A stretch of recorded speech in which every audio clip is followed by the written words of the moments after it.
Sir, could you speak in English, sir?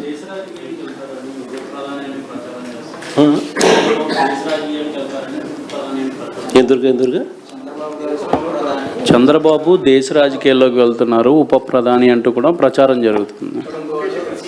Chandrababu Naidu ఉప ప్రధాని ఎవరు చెప్పినారు స్వామి?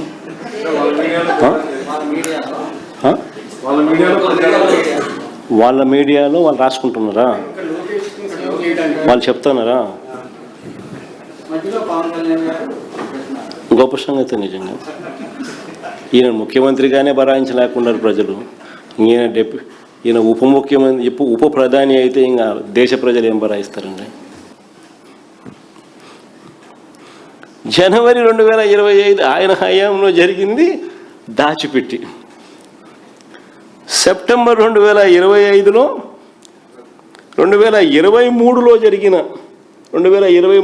జరిగిన 75,000కు సంబంధించిన డాలర్ నోట్ల దొంగతనం వ్యవహారం ఆ గుడికి మంచి జరిగిస్తూ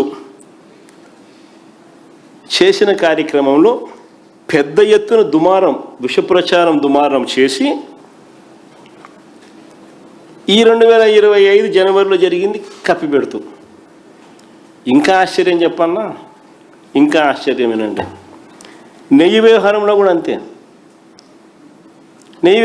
కూడా అంతే.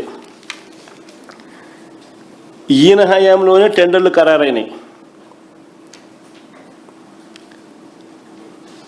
మే 15 మే 15, 2024 ఈయన హయాంలోనే టెండర్లు ఖరారైనాయి.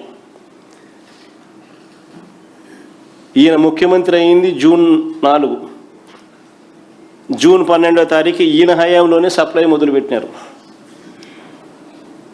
చూడండి, వినండి, మరి ఇంట్రెస్టింగ్గా ఉంటుంది. ఈయన హయాంలోనే కొన్ని ట్యాంకర్లు పాస్ అయినాయి, టెస్టులు పాస్ అయినాయి. జూన్ నుంచి జూలై 4 దాకా 4 ట్యాంకర్లు టెస్టులు పాస్ అయినాయి. ఈయన హయాంలోనే జూలై 6, జూలై 8 సప్లై చేసిన మరో 4 ట్యాంకర్లు టెస్టులు ఫెయిల్ అయినాయి.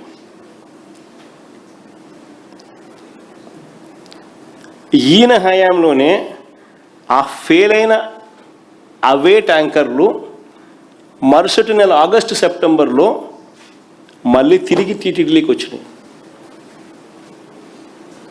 వేరే కంపెనీ పేరుతో. వచ్చిన వాటిని టీటీడీ అనుమతి ఇచ్చింది. వాటిని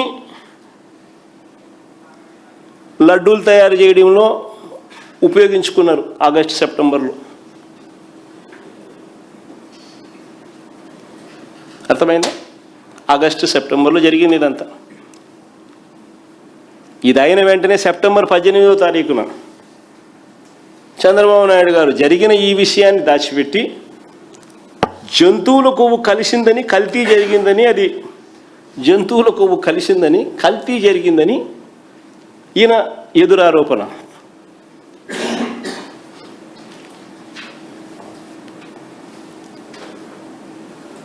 ఇది మేము చేసినామని ఎదురారోపణ చేసింది ఈయన హయాంలో జరిగింది. రిజెక్ట్ అయినటివి మళ్ళీ వెనక్కి రాకూడదు, అలాంటిది మళ్ళీ వెనక్కి వచ్చేట్టుగా చేసినాడు. వైష్ణవి డైరీ, సంఘం డైరీకి ఉన్న సంబంధాలు అందరికీ తెలుస్తూనే ఉన్నాయి. వెనక్కి వచ్చినాయి, వాడినాడు. మళ్ళీ ఎదురు మా మీద దాడి సెప్టెంబర్లో.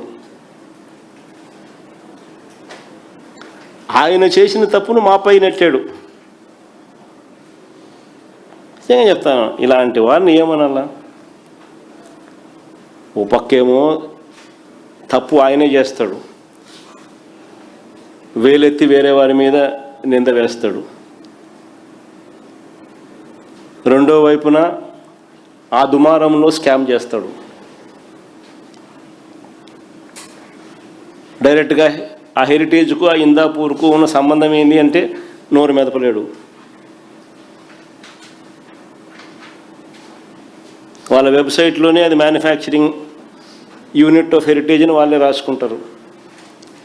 అదే హెరిటేజ్కి సంబంధించిన సీనియర్ వైస్ ప్రెసిడెంట్ సేల్స్ను ఫైర్ చేస్తారు వీళ్ళే. ఆయన రాజీనామా చేసి వెళ్ళిపోయినాడు. ఈ నేపథ్యంలోనే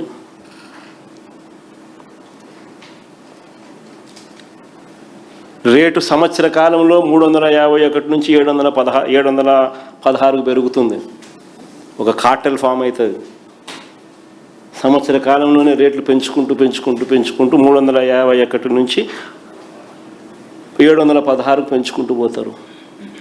కేజీ నెయ్యి మీద 365 రూపాయలు ఒక సంవత్సరంలో పెరుగుతుంది. స్కామ్ కనిపిస్తుంది. సరే ఇలాంటి వాళ్ళని ఏమనాలని అడుగుతా ఉన్నా. సినిమాలో నిజంగా ఒక విలన్ క్యారెక్టర్ కూడా ఒక సినిమాకు పోతే ఆ 2.5 గంటల్లో విలన్ కూడా ఇంతగా ఆలోచన చేయడము.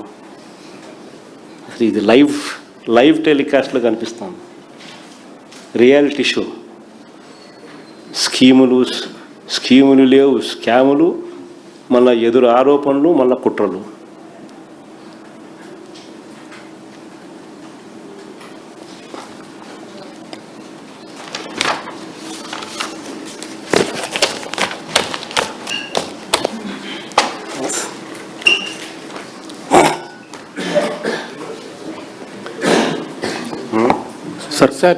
సార్ ఇటీవల పవన్ కళ్యాణ్ గారు కొన్ని కామెంట్స్ చేశారు. మీరు అసెంబ్లీలో గెలిచింది 11 మంది అయితే 1100 మందిలాగా మాట్లాడుతున్నారు అని. అంటే ఇది కాంప్లిమెంట్ అనుకోవాలా సార్? ఎలా?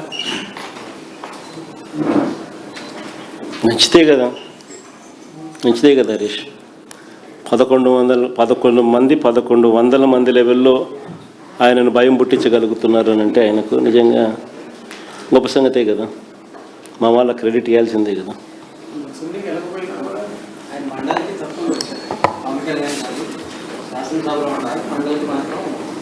ఆయన ప్రశ్న నా దగ్గర